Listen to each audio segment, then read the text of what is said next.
요즘 우리 그 젊은 세대들이 이 문장 이해력이 상당히 떨어진다는 그러한 기사를 신문에서 봤습니다. 그 어느 카페에서 인기 작가를 모시고 그 카페에 방문하는 사람에게 오면은 그 책 사인회를 한다고 그랬는데 작가의 사정상 못하게 됐대요. 그래서 사과문을 붙였어. 오늘 이렇게 행사 예정대로 못하게 돼서 심심한 사과를 올립니다. 그랬는데 이 심심한 사과를 이해를 못해가지고, 아니 사과를 하면 사과를 좀 성의 있게 하지 왜 심심하게 하냐. 심심하다는 말을 이해를 못하는 거예요. 네. 그래서 아니 심심하다는 뜻을 재미가 없다, 지루하다, 그런 뜻으로 이해를 한대요. 그리고 또 금일이라는 말, 오늘 금일을 금요일로 이해를 하고, 사흘을 사일로 이해를 한대요. 요즘 이것만 컴퓨터만 뒤다보고 있어서 그런가 문장 이해력이 많이 떨어진대. 이제 좀 오래된 이야기입니다만 80년대에 학교에서 사자성어 시험에 나왔는데 절세미인이란, 그러니까 어떤 놈이 이렇게 썼대. 절에 새들어 사는 이쁜 여자. 그럼 요조숙녀란 무엇이냐? 그러니까 옆에다가 쓰기를 요강에 조용히 앉아있는 여자.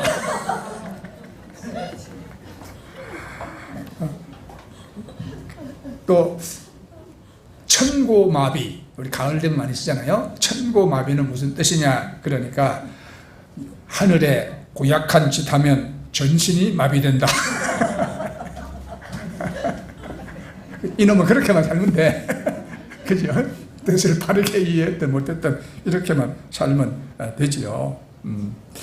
자, 우리가 언제나 시작이 있으면 마지막이 있다는 것을 우리는 깨달아 알면서 살아야 합니다. 여러분들이 문장 이해력이 아무리 좋아도 내 인생에 대한 이해가 부족하면 그것도 바르게 살 수 없잖아요. 그죠? 세상에는 잘 배워가지고요, 똑똑하게 글 잘 쓰고 말 잘하고 하는 사람들 참 많습니다. 그렇지만 그것도 좋겠지만 우리 인생이 뭐냐, 내가 어디서 와서 왜 살고 어디로 가느냐, 이것을 여러분 바르게 깨달아 아는 것이 더 중요하지 않습니까? 이 여호수아서 24장은 여호수아의 고별 설교입니다. 고별 설교는 사명을 마치고 떠날 때 하는 설교입니다. 성경에서 고별 설교를 한 사람이 몇 사람 있지요? 야곱도 있고 모세도 있고 여호수아가 있고, 예수님도 마가의 다락방에서 고별 설교를 하셨습니다. 그리고 또 고별 설교는 아니지만 자녀들에게 이제 떠나면서 고별사를 했던 사람도 있죠. 야곱과 다윗. 사람이 나이를 먹으면 고별사를 준비해야 합니다. 여러분, 사람은 알 수 없잖아요. 여러분들이 가령 한 사나흘 뒤에 세상 떠나신다. 그럼 여러분들은 무슨 말을 남기고 가실래요? 무슨 말을 남기고 가실래요? 자녀들에게, 아니면은 우리 함께 신앙하는 교우들에게, 친지들에게 무슨 말을 하고 가실까? 원통하다. 그러고 갈 수는 없잖아요. 그죠? 사람이 나이를 먹으면 고별사를 준비를 해야 합니다. 어느 교회 장로님 한 분이 필리핀에 선교를 갔다가 사고로 돌아가셨거든요.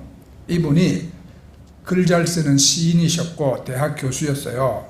그런데 그 필리핀 어디 산에 사는 고산족 마을에 거기 선교하러 갔다가 발 잘못 디뎌 떨어졌어. 그래서 돌아가셨어요. 그러니까 사람의 미래는 아무도 모르는 거예요. 우리는 언제나 고별사를 준비해야 합니다. 오늘 우리가 이제 읽은 성경 본문 말씀, 여호수아가 고별 설교를 했던 곳이 세겜이라는 곳입니다. 세겜. 세겜은 이스라엘의 딱 중앙 지역에 위치했는데 아주 오래 고대 때부터 사람들이 살아온 곳입니다. 역사적으로 보면 예루살렘보다 훨씬 오래되었고, 아브라함이 이곳을 들러서 브엘세바로 갔고, 지금도 주전 2000년대에 세워진 텔 발라타라는 성이 남아 있습니다. 근데 이제 이곳 한가운데 높은 곳에 여호수아가 서고 백성들이 그 앞에 쭉 앉아서 여호수아의 설교를 듣기 시작한 것입니다. 여호수아가 입을 열자마자 했던 말은 하나님이 우리를 도우셨다는 겁니다. 우리 24장 3절부터 7절까지 보면 여호수아의 말 가운데 아주 반복해서 나오는 단어가 있습니다. 내가, 여기서 내가는 하나님을 말하는 거예요. 자, 24장 3절에 보면 내가 너희 조상 아브라함을 강 저편에서 이끌어내어 가나안으로 인도하여 온 땅을 두루 행하게 하고, 또 그 밑에 5절에 보면 내가 모세와 아론을 보냈고 또 애굽의 재앙을 내렸나니 곧 내가 그 가운데 행한 것 같고 그 후에 너희를 인도하여 내었느니라. 6절에도 내가, 7절에도 내가, 8절에도 내가. 자, 이건 여러분 뭘 지금 말합니까? 지나간 40년 광야 생활 어느 순간 하나님의 도움과 인도가 없었던 때가 없었다 이 말입니다.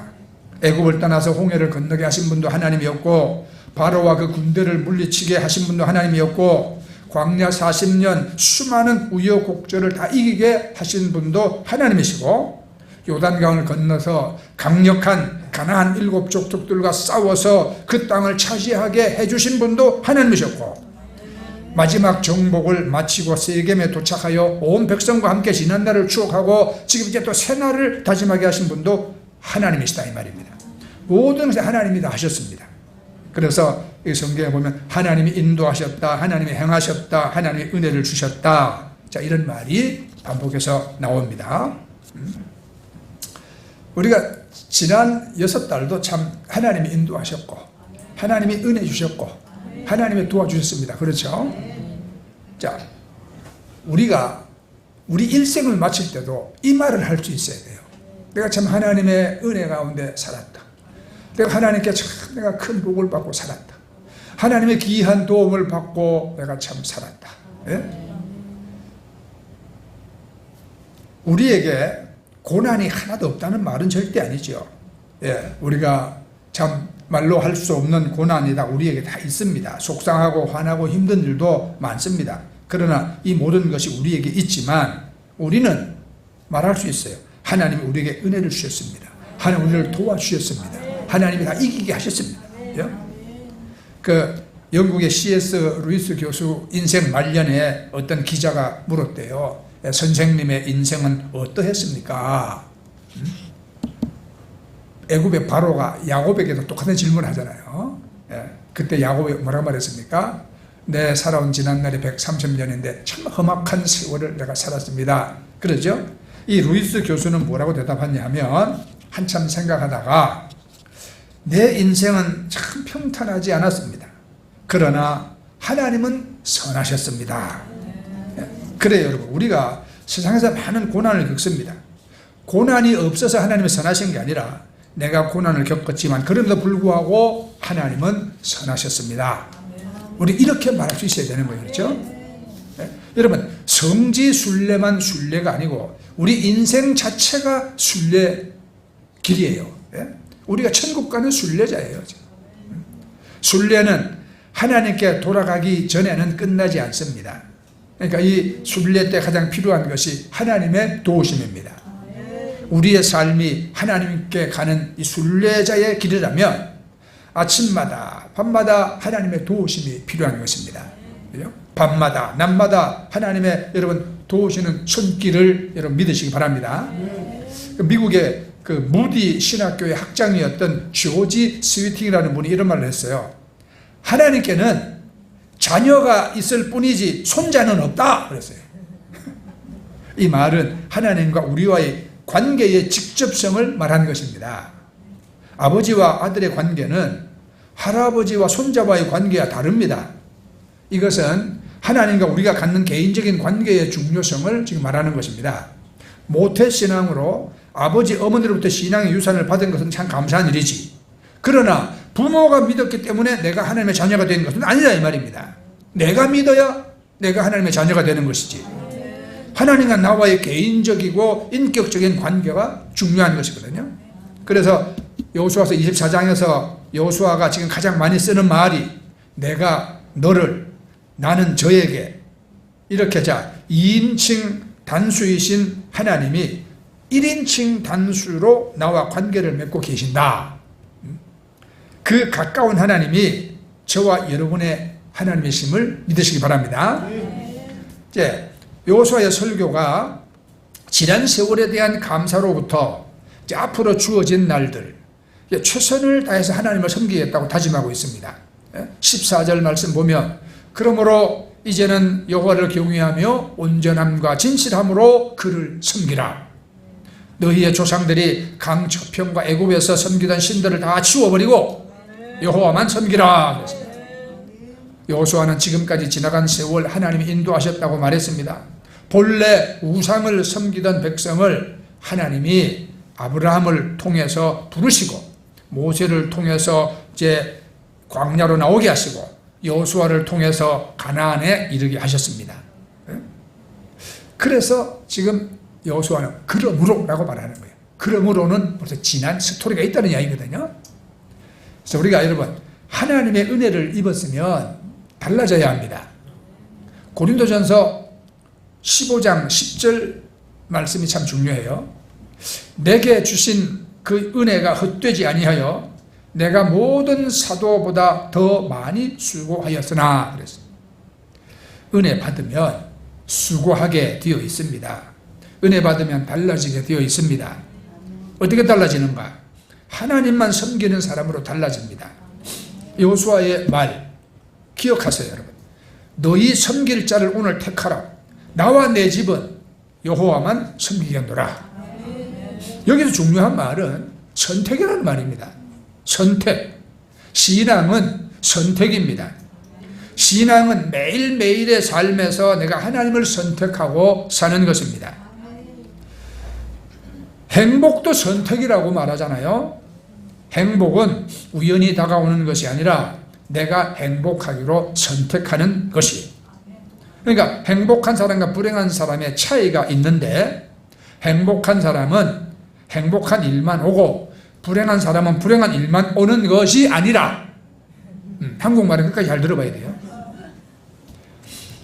행복한 사람은 어떤 환경에서도 행복을 선택하고 불행한 사람은 어떤 환경 속에도 불행을 선택하고 불행에 떠밀려 살더라 이 말입니다. 그러니까 여러분 우리가 감사도 그래요. 그죠? 우리가 어떤 환경에서 내가 감사를 선택하면 감사를 선택할 수 있고 아무리 좋은 환경 속에서도 맨날 불평, 불만을 선택하면 불평분자로 살아갈 수밖에 없는 것이죠. 그래서 어느 책에 이런 글이 있었어요. 얼굴은 주어진 것입니다. 여러분들 얼굴 가지고 있잖아요. 그런데 미소는 선택입니다. 인상을 푹 쓰고 있든지 아니면 이쁘게 웃고 있든지 절세 미인이 되든지 그건 선택이라는 말이에요. 선택. 돈은 주어지는 것입니다. 네. 크든 적든 여러분들에게 주어졌어요. 그런데 만족은 선택입니다. 만족은 선택입니다. 또 학위는 주어지는 것이다. 학교 다니면 학교는 주어지는 그런데 공부는 선택이다. 공부해야죠. 사랑은 주어지는 것이다. 그러나 결혼은 선택입니다. 네, 중요한 거는요. 영생은 주어지는 것입니다. 네, 우리 영혼은 불멸입니다. 여러분들이 천국 가서 영생하든지 지옥 가서 영벌을 받고 있든지 자 영생은 주어지는 것입니다. 그러나 믿음은 선택입니다. 그랬어요. 네, 예수 믿고 천국 영생을 누리는 것 우리 선택에 달린 거예요. 장수는 주어지는 것입니다. 그러나 건강은 선택입니다. 그랬어요. 여러분들 몸에 해로운 것만 먹고 마시고 그러고 살면 건강할 수가 없죠. 장수가 주어져야 그 장수를 누릴 수가 없잖아요. 자, 응답은 주어지는 것입니다. 그러나 기도는 선택입니다. 네, 고난은 주어지는 것입니다. 고난 없는 인생이 어디 있어요? 그러나 승리는 선택입니다. 우리 하나님의 도우심으로 우리는 승리할 수 있는 것이죠. 우리가 모든 것이 다 선택이에요, 여러분. 바알이냐 하나님이냐 신앙적 선택입니다. 금송아지냐 아니면 신의 산이냐 가치관의 선택입니다. 로마 황제 시저냐 예수 그리스도냐 주인, 누가 내 주인이냐, 주인을 선택하는 거죠. 행복이냐 불행이냐, 이거는 내가 어떤 인생으로 살 것이냐, 운명의 선택입니다. 그래서 순간의 선택이 평생을 좌우한다는 말을 하고 있잖아요. 여러분들은 예수 그리스도를 믿고 하나님의 자녀로 살고 천국 가기를 선택을 하신 분들이잖아요. 네, 잘 선택하신 거예요. 근데 이 신앙은 선택인데 중요한 건 오늘을 선택하는 것입니다. 여호수아가 말하기를 너희가 오늘날 택하라 그랬거든요. 오늘이 중요한 거예요. 지난 날은요 어차피 지나갔어요. 잘했어도 지나갔고 못했어도 지나갔습니다. 어제는 과거 속에 묻혔고 미래는 아직 오지 아니했어요. 우리가 살고 있는 날도 오늘이고 우리가 사용할 수 있는 날도 오늘이고 우리가 여러분 사랑해야 할 날도 오늘이요. 오늘에 우리 열정과 정성을 쏟아야 하는 것이거든요. 그래서 지나간 과거를 우리가 추억하며 거기에 매달려 살아야 될 필요가 없고 아직도 오지 않은 불확실한 미래에 우리가 너무 여러분 기대지 말아야 합니다. 그래서 과거는 은혜고 미래는 약속이고 현재는 선물이라는 말도 있습니다. 자, 우리에게 주어진 최고의 선물은 오늘 현재인 것이에요. 오늘 현재. 자, 오늘 나와 내 가족은 여호와만 섬기겠나이다. 우리가 지금 선택해야 하는 것입니다. 하나님을 선택하되 나 혼자 선택하지 말고 내 가족이 함께 선택해야 합니다. 오직 나와 내 집은 여호와를 섬기겠노라. 여호수아는 하나님을 자기 혼자만이 아니고 가족이 함께 섬기겠다고 다짐합니다. 신앙은 개인 단위지만 신앙 생활은 가족 단위예요. 구원은 개인 단위로 받지만 축복은 가족 단위로 받습니다. 가족은 같이 밥 먹는 식구가 아니라 같이 하나님 믿고 함께 살다가 천국 갈 사람들이에요. 여러분 가족 중에 누구도 구원받지 못한 사람이 있어서는 안 됩니다. 그래서 가족의 사랑은 책임지는 사랑이거든요. 부부의 사랑도 책임지는 사랑. 육체적으로도 책임져야 되고 마음으로 책임져야 되고 경제적으로도 책임져 줘야 되고 특히 영적으로 책임져야 되는 것입니다. 이게 책임지지 않으면 가족이 아니잖아요.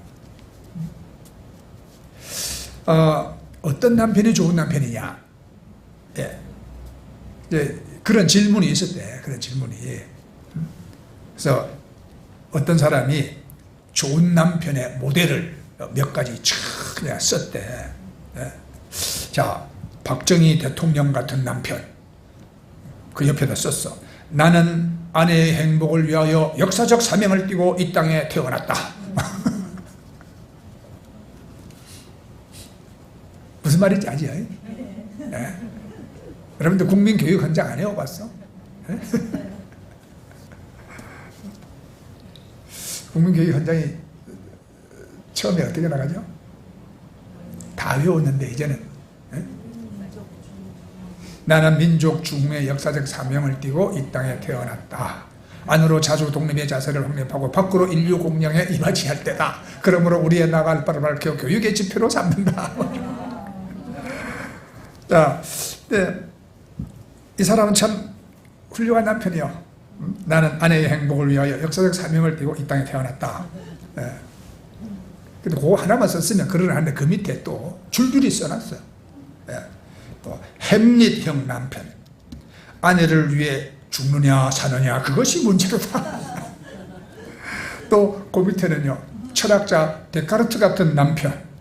나는 아내만을 생각한다. 고로 나는 존재한다. 그 다음에는요. 네, 미국의 유명한 토머스 제퍼슨 같은 남편. 나에게 아내를 달라 아니면 죽음을 달라. 케네디 대통령 같은 남편도 있대요. 아내가 나에게 뭘 해줄 것인가 바라지 말고 내가 아내에게 무엇을 해줄 것인가를 생각하라. 네, 성경에서 똑 따온 사무엘 선지자 같은 남편. 네. 내가 아내를 섬기는 것을 쉬는 죄를 결단코 범치하리라. 요새 새벽에 사무엘상 우리가 여러분 공부하는데 새벽에 나온 분들은 기억날 거예요. 그런데 또 베드로 형 남편도 있대. 내가 아내와 함께 죽을지언정 아내를 결코 부인하지 않겠나이다. 자, 여러분, 자 이렇게 뭐 남편이 아내를 책임지고 또 아내도 남편을 여러분 책임지고 이렇게 여러분 살고 이럴 때 여러분 그것이 여러분 참으로 복된 가정 아니겠습니까? 그러니까 최고의 행복은 온 식구가 함께 하나님을 섬기는 거죠. 네. 여러분 우리 다 같이 한번 해보십시다. 나와 내 가족은 오직 여호와만 섬기겠나이다.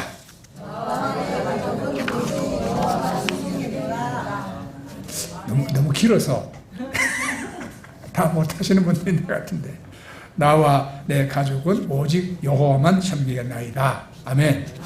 여러분들이 가족 안 믿는 가족에서 열심히 여러분 기도하시고 하는 거 제가 다 잘 알아요. 그런데 새해 들어서 벌써 6달이 지나갔어요. 그런데도 아직까지 변화가 없다. 여러분 낙심하지 마시기 바랍니다. 낙심하지 마시고 가족 구원을 위해서 여러분들이 책임지는 그 영혼을 책임지는 여러분 그 마음으로 여러분 계속 기도하시면 하나님께서 반드시 이루어줄 줄 믿습니다. 자, 이제 믿음은 우리가 매 순간 하나님을 선택하는 것인데 이 신앙적 선택을요 다른 말로 바꿔서 말하면 사전 의사 결정이라 이런 말을 씁니다. 사전 의사 결정이라는 것은 내가 어떤 일에 대해서 가치를 부여하고 내가 어떤 일이 있어도 그 일을 하겠다 이렇게 내가 사전에 결정하는 것이거든요. 가령 여러분 다 건강하게 사시길 원하잖아요. 그러면 우리가 사전 의사 결정이 있어야 합니다. 가령 여러분들이 이가 안 좋다. 그래서 이제 매일 치과를 가야 한다. 그러니까 내 건강을 위해서 치과를 가는 것이잖아요. 그런데 내가 가고 싶으면 가고 안 가고 싶으면 안 가고 그러면 그게 치료가 될까요? 안 되죠. 이건 내가 사전에 가기로 결정을 해야 돼. 아무리 바빠도 무슨 일이 있어도 나는 매일 병원에 가서 내 일을 치료하여 씹고 뜯고 맛보고 즐기는 이가 돼야 된다. 그래야 내가 나이 들어서 건강하게 살 수 있다. 결정을 해야 가고 가야 낫는 거잖아요. 오늘 시간이 있으니까 가고 내일 바쁘니까 안 가고 이래가지고 일을 고칠 수가 없지 않습니까? 이것이 가치 있는 일이라고 생각하기 때문에 우리가 사전에 그렇게 생각하는 것입니다. 돈도 마찬가지예요. 만일 돈에 대한 사전 의사결정이 없으면 눈에 보이는 대로 쓰고 모자라면 또 빚내서 쓰고 그러면 그 인생이 여러분 어떻게 되겠습니까? 자, 연초에 우리가 계획을 세운다고 예산 계획을 올해는 어떤 일이 있어도 우리가 1,000만 원 정도 저축을 하겠다. 이 사전에 의사결정이 딱 있는 거예요. 어느 날 남편과 함께 백화점에 갔더니 예쁜 옷이 눈에 딱 띄었어. 여보 저 옷 좀 봐. 저 옷 입으면 참 이쁘겠다. 살까? 그러다가 우리 1,000만 원 저축하기로 했잖아. 그러면 안 사게 되죠. 그죠? 그럼 안 사게 돼. 신앙생활도 마찬가지예요. 여러분 좋은 신앙생활, 신실한 신앙생활 우연히 이루어지는 게 아닙니다. 지금 내가 부담스럽고 지금 내가 대가를 지불하지 않으면 앞으로 5년 후에 10년 후에 내가 더 좋은 신앙생활을 한다 기대할 수가 없는 거예요. 여러분이 새해를 맞이하면서 나는 열심히 신앙생활 하겠다 결심했습니다. 금년에는 내가 성경 일독을 기필코 하겠다. 딱 결정을 했어요. 그런데 아무리 결심을 해도 연말에 보면 별로 된 게 없어. 사전에 구체적으로 이게 결정을 해야 되는 것이거든요. 결정을 해야 돼. 나는 교회 예배에 정기적으로 참석하겠다. 나는 소득의 11조를 하나님께 드리겠다. 나는 매일 주님과 만나는 기도를 하겠다.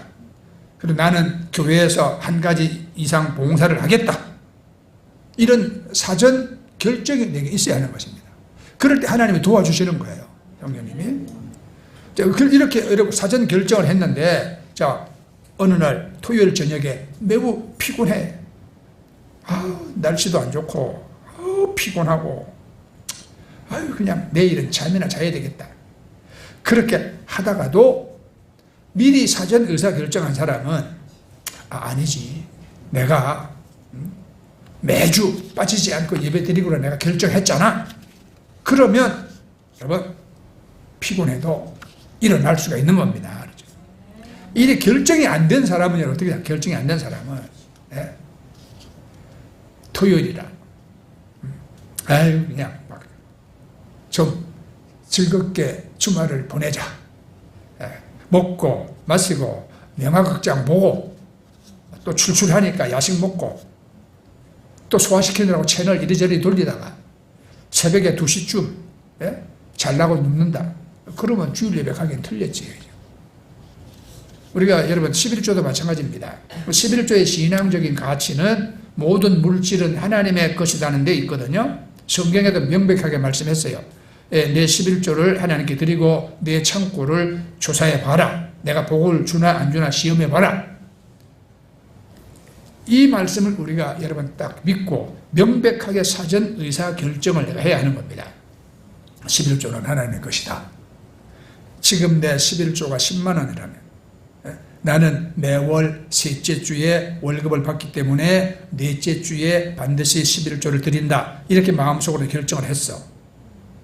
그런데 그달 따라 좀 형편이 어렵습니다. 아이들이 다른 달보다 용돈을 더 많이 달라고 그러고 또 절대 따르고 딸은 이제 책 산다고 돈 달라고 그러고 도무지 이게 11조 드릴 형편이 안 됩니다. 그런 경우에는 여러분 사전 의사 결정을 한 사람은 어떻게 하겠습니까? 월급 받자마자 미리 11조를 딱 떼놓죠. 깨끗한 돈을 골라서 10만 원을 봉투에 딱 넣어놓습니다. 그리고 나머지 90만 원 가지고 생활합니다. 그런데 그렇게 살아보면 잘 사라집니다. 부족할 것 같은데도 아니요, 잘 사라져요. 그러니까 성경의 사람들은 이렇게 사전 의사결정으로 거룩한 믿음을 삶으로 산 사람들이죠. 대표적인 사람이 다윗입니다. 다윗은 이미 어릴 때 소년 시절에 사무엘로부터 왕의 기름 부음을 받았습니다.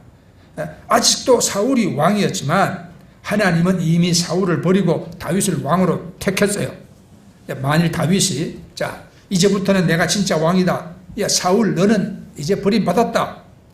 그러고는 겁도 없이 앞에서 설치고 깝쳤다가는 여러분 그 왕이 되겠습니까? 안 되죠. 다윗은 그렇게 하지 아니했어요. 그 뒤에 여러분 무려 한 40년 세월에 걸친 사울의 긴 핍박과 추격을 다 끝까지 다 견뎌냈습니다. 그러는 가운데 광야로 도망가고 토굴로 숨고 블레셋 적진으로 쫓겨다녀도 사울을 대적하지 아니했어요.